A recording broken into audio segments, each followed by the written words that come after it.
Israel పై Iran దాడి ఒకేసారి వందలాది క్షిపణులతో అటాక్. టెల్ అవీవ్ జెరూసలేం పై మిసైళ్ల వర్షం.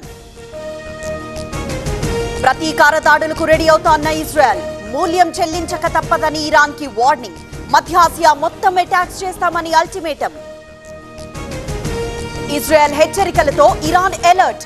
ప్రతీకార దాడులను ఎదుర్కొనేందుకు సన్నాహాలు. సేఫ్ ప్లేస్ లోకి వెళ్లిన Iran supreme leader Khamenei.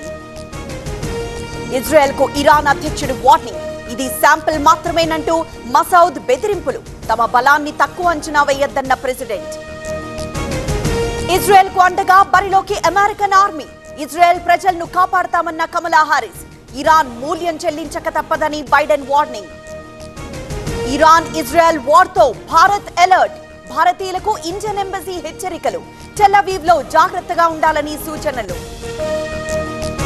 Medicover తో మీ మాతృత్వ కలలను సాకారం చేసుకోండి. ఇప్పుడు IOI పై 50%, IVF పై 20,000 తగ్గింపు మరియు పొందండి ఉచిత కన్సల్టేషన్ తో పాటు ఫ్రీ అల్ట్రాసౌండ్ స్కానింగ్. విమాన రాకపోకలపై యుద్ధ ప్రభావం. పశ్చిమాసియా మీదుగా పలు విమానాలు రద్దు. జర్మనీ నుంచి హైదరాబాద్ వస్తూ వెనక్కి వెళ్లిపోయిన ఫ్లైట్. ఒకవైపు మిసైల్స్, మరోవైపు టెర్రరిస్ట్ కాల్పులు. ఇజ్రాయెల్ అంతటా హై అలర్ట్. ప్రజలంతా షెల్టర్లలోకి వెళ్లాలని సైరన్ల మోత. కాలినడకన తిరుమల కొండెక్కిన పవన్. VIP బ్రేక్ టైంలో శ్రీవారి దర్శనం. ప్రాయశ్చిత్త దీక్ష విరమించనున్న డిప్యూటీ సీఎం. సీమను గ్రీన్ ఎనర్జీ హబ్ గా మారుస్తాం. కర్నూలుకు హైకోర్టు బెంచ్ తీసుకొస్తా. వాలంటీర్ వ్యవస్థపై ఆలోచిస్తున్నామన్న చంద్రబాబు. కల్తీ నెయ్యిపై సిట్ విచారణకు బ్రేక్. రేపటి వరకు నిలిపివేస్తున్నామన్న డీజీపీ. సుప్రీం ఆదేశాల తర్వాతే తదుపరి దర్యాప్తు. కొత్త భక్తుడికి పంగనామాలు ఎక్కువ కదా, ఇక చెయ్యాల్సిన పనులు చూడండి. జస్ట్ ఆస్కింగ్ అంటూ ప్రకాష్ రాజ్ ట్వీట్. శ్రీవారి బ్రహ్మోత్సవాల ఏర్పాట్లు పూర్తి. గతంలో కంటే ఘనంగా నిర్వహిస్తాం. 4న సీఎం పట్టు వస్త్రాలు సమర్పిస్తారన్న EO. Musi buffer zone FTL ఎలా నిర్ధారించారు? ఇళ్లు ఖాళీ చేయమని బెదిరిస్తున్నారు. MIM ఎమ్మెల్యే బలాల ఆగ్రహం. మీ ఇంటిపైకి ఒక్క బుల్డోజర్ రాదు.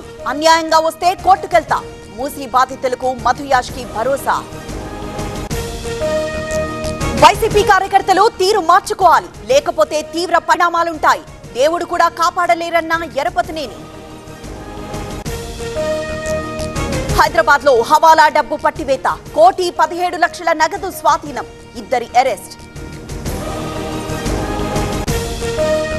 14 రాష్ట్రాలకు వరద సాయం నిధులు. 5,858 కోట్లు రిలీజ్ చేసిన కేంద్రం. మహారాష్ట్రకు అత్యధికంగా 1,492 కోట్లు. మూసీని శుద్ధి చేసి గోదావరి నీళ్లల్లో పారిస్తాం. మానవత్వం లేని నేతలు హరీష్, KTR. ప్రజలను ఒప్పిస్తామన్న కోమటిరెడ్డి. మూసీ ప్రక్షాళన ఎందుకు అని ప్రశ్నిస్తున్నారు. 2017లో కార్పొరేషన్ ఏర్పాటు చేయలేదా? బీఆర్ఎస్ విమర్శలకు శ్రీధర్ బాబు కౌంటర్. హైదరాబాద్ పరిధిలో డీజేలపై నిషేధం. నోటిఫికేషన్ జారీ చేసిన సిపి ఆనంద్. నిబంధనలు ఉల్లంఘిస్తే 5 ఏళ్ల జైలు శిక్ష. కర్ణాటక సీఎం సిద్ధరామయ్యకు ఈడీ సమన్లు. ఈ నెల 3న హాజరు కావాలని ఆదేశాలు. ముడా స్కామ్ లో సిద్ధుపై ఆరోపణలు. నిలకడగా రజనీకాంత్ ఆరోగ్యం. 2 రోజుల్లో డిశ్చార్జ్ చేస్తామన్న వైద్యులు. ఫోన్లో పరామర్శించిన చంద్రబాబు.